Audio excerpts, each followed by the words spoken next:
Hola queridos amigos, buenas tardes desde Santa Cruz, Bolivia. Okay, so hapon na, buenas tardes, kasi hapon na dito sa amin.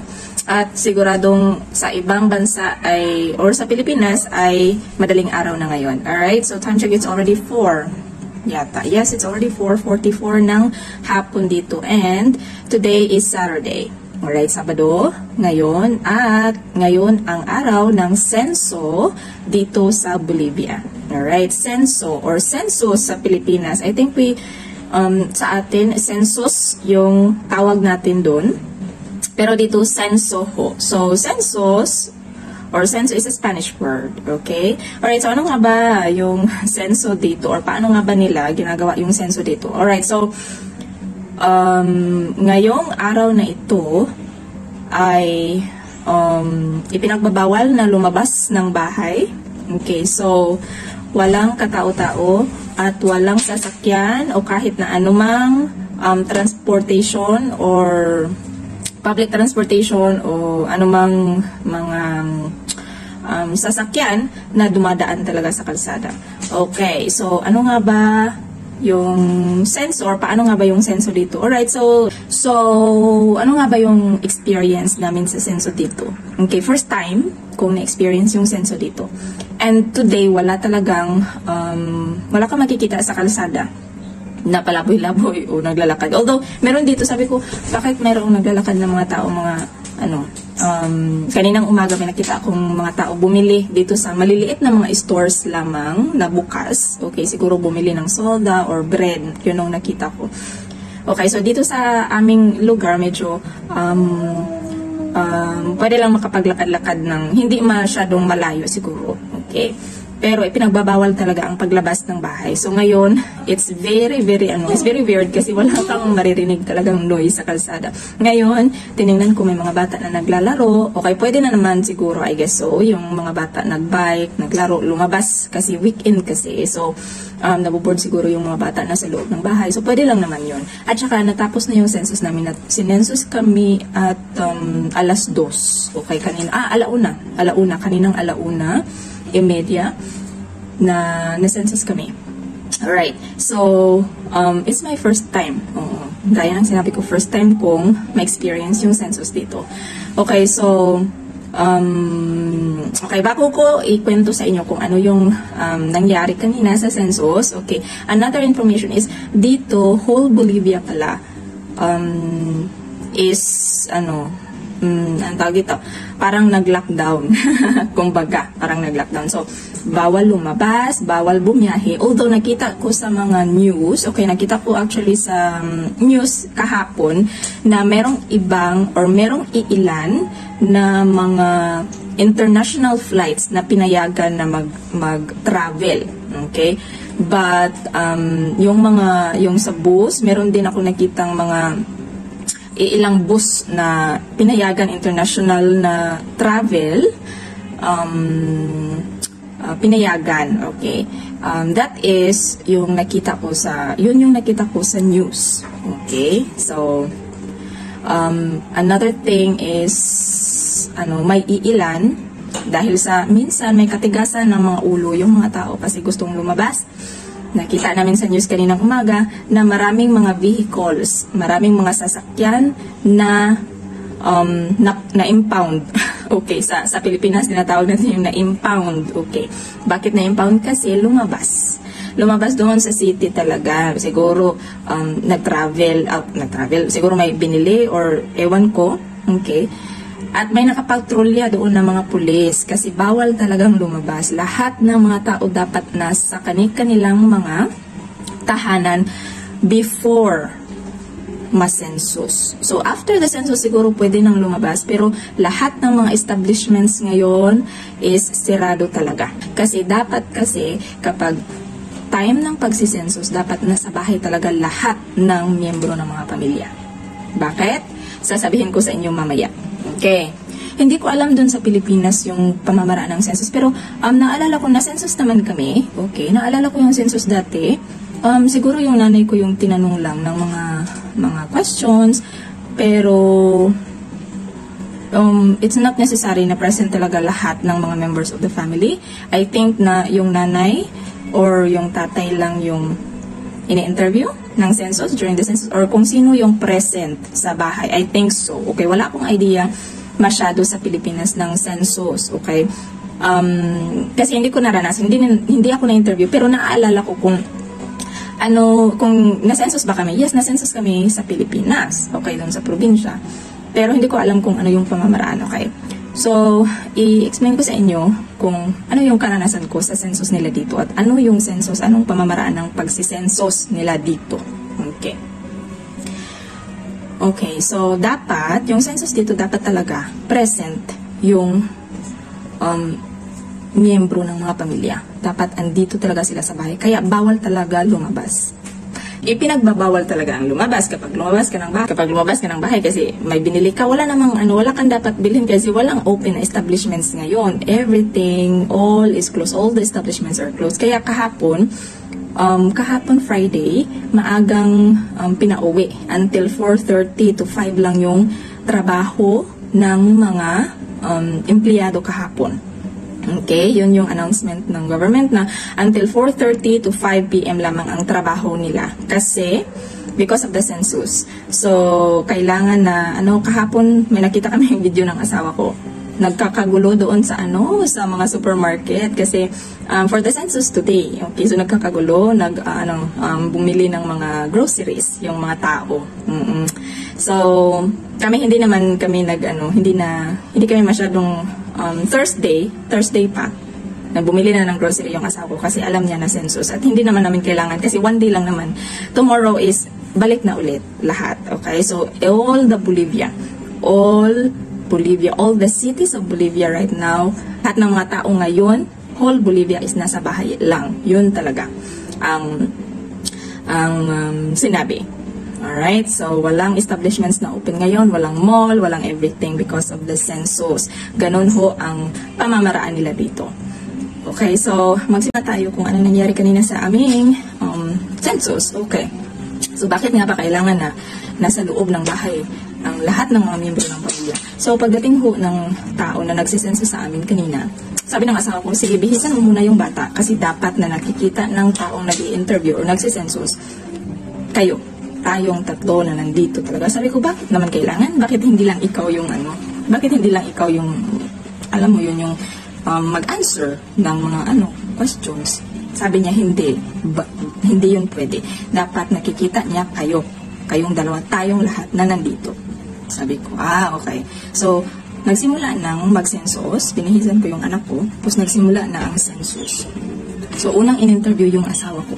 Kasi, may mga in-interview. Yung mga interview dito, guys, sa census nila is, mga tungkol sa bahay, kaninong nag-uupa ba kayo, kaninong bahay, nag-uupa ba kayo, ikaw ba may trabaho, ilang miyembro ng pamilya meron kayo, anong klaseng bahay meron kayo, yung kusina nyo, yung mga ganon, lahat ng mga bagay.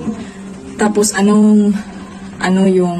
yung uri ng flooring meron kayo, lupa, semento, mga ganon yung mga tanong. Merong mga ganon silang mga katanungan.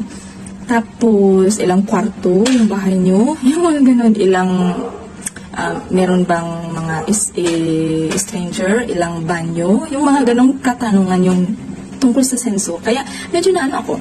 Okay, it was my first time kasi. Okay. Tapos, in-interview una. Kasi syempre, nagtanong kung ilan kami dito. 3. Tapos, sinulat niya yung mga pangalan namin 3. Tapos, unang in-interview yung asawa ko, yung mga personal information niya. Kailan ka ipinanganak, saan ka ipinanganak, ilang taon ka na, yung mga ganon, anong trabaho mo, yung mga ganon. After that one, after ng interview niya, ako naman ang in-interview. Sabi ng asawa ko, umupo ka dito. Okay. Sabi ko, kailangan ba na ako ay nandyan? Di ba ikaw lang yung sabi niya, umupo ka dito kasi ikaw yung i-interviewin. So, in-interview ko, giving all the information tungkol sa akin. Katulad ng interview ng sa asawa ko, may personal information. At merong itinanong dito kung anong lingwahe ang aking ginagamit. So, napatawa yung asawa ko. Sabi niya, ilang lingwahe ba yung So, tatlong lingwahe yung sinabi niya. Sabi niya, Ingles, Cebuano, at Castellano. Sabi ko, Tagalog, kasi nagtatagalog naman ako. Sabi niya, Castellano lang ko. Sabi, hindi na Tagalog, Cebuano na English, Cebuano, at Castellano. Okay, yun ang sabi niya. Okay.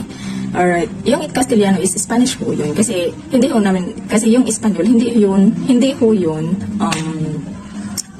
lingwahe. Okay, yung Espanyol, hindi yun ang lingwahe. Ang lingwahe is Castellano.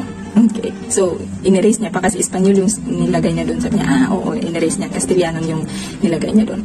Sabi ko, hindi naman ako marunong Spanish. Masyado, Tagalog na lang. Sabi niya, ay, hindi. Castellano, marunong ka naman. Tapos, tinanong ko, anong trabaho ko?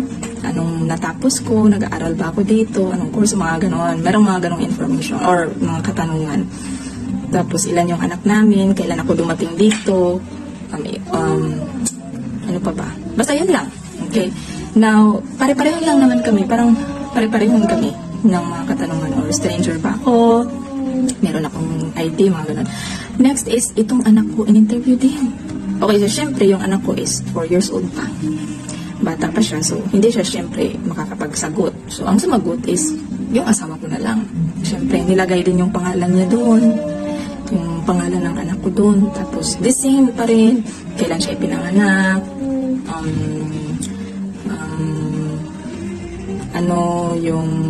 Anong lingwahe ang ginagamit niya. Yung mga ganun. Yung mga ganun na information. Siyempre, so, anak ko, hindi masyadong marami yung sa kanyang mga information kasi baby pa siya, bata pa siya.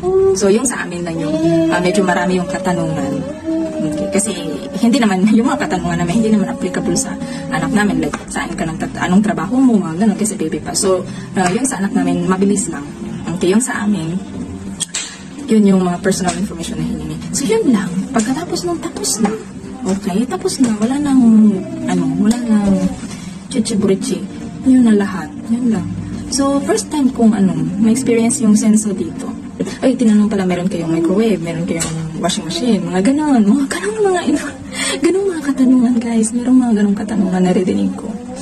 Tapos, sabi ng asawa ko, nagtanong ako kasi sabi ko, bakit kailangan present kami during the censo? Sabi niya, kasi nga, tatanungin kayo. For example, kung sabihin ko na 4 yung anak ko, tapos hindi niya nakita. Sasabihin niya nga, nasaan man yung mga anak mong 4? Isa lang man yung nakita ko.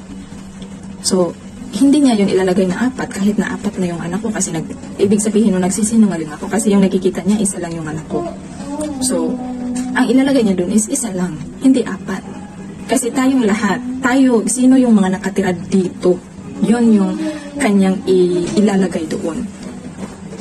Sabi ko, okay. So, ganun yung census nila dito, guys. Kaya nalalaman talaga kung ilang population, exact population na meron sila dito, exact information na meron sila dito. So, nalalaman talaga nila yun. Ilan yung mga strangers na nakatira dito sa Bolivia, ilan yung mga nagsasalita ng Ingles, ilan yung mga nagsasalita ng mga Tagalog, yung mga ganon. So, all the informations ay itinatanong nila. So, yun lang yung census. At ngayon, alas 4 na, I think na, sabi ko sa asawa ko, baka pwede nang lumabas kasi tapos na yung census. Pero, still, the establishment is not open. Which means, tomorrow pa talaga mag-open yung mga establishments. Ngayon is close talaga lahat. Bawal ka talagang lumabas, bawal kang mag-drive kasi talagang huhulihin ka talaga ng pulis kasi may mga pulis na nakapatrolya talaga sa labas upang siguraduhin na kayong lahat is nasa loob ng bahay bago ma-census. So, I think after the census, pwede namang lumabas kung gusto mong maglaro-laro kasi tapos na naman yung census. Pero, parang siguro, sa labas lang talaga ng bahay. Sabi na ko, bawal talaga. Huwag ka nang lumabas. Sabi ko, okay. Okay. So, yun lang yung share ko sa inyo patungkol sa census pala dito. Okay. Alright, so, see you guys later. Okay, so, ngayon pala is napakainit. Kahapon was quite cold, you know. Parang, yesterday was the start na of parang autumn. Okay, parang nag-change na ng weather. Start of changes na sa weather dito. Palamig na. Kasi hindi naman masyadong malamig like winter, no? Pero medyo ano na, more warmer na ngayon kaysa sa nung summer. Okay. But today, it was quite hot. So, which is good kasi lahat ng mga tao ngayon, nasa bahay lang. Naglalaba yun. Naglaba ako kahapon, and then today also, naglagiting ang kainit. Uga kaayo. Grabe. Nanuskig ng mga clothes outside tungkol sa kainit. Okay, so, tingnan natin mamaya. Alright, so, ipapakita ko sa inyo kung ano ang nasa, nang pangyayari sa labas. Wala talagang katao-tao. Very weird kaninang umaga. Walang dumadaan talaga.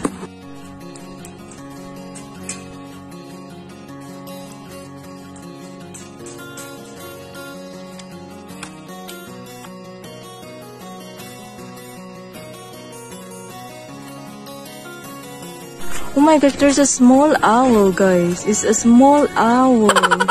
Owl. Can you see that? Dili man klaro. Hala, it's an owl. Oh my god. Alright, so it's night time. We're going out.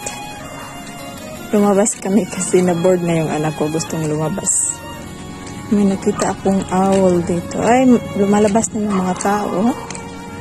Kasi tapos na ang census. Actually, the census will gonna finish at alas 8 ng gabi. Pero kasi tapos na namang masensus yung mga tao dito. So, lumalabas na yung mga tao. So, mag-walking kami.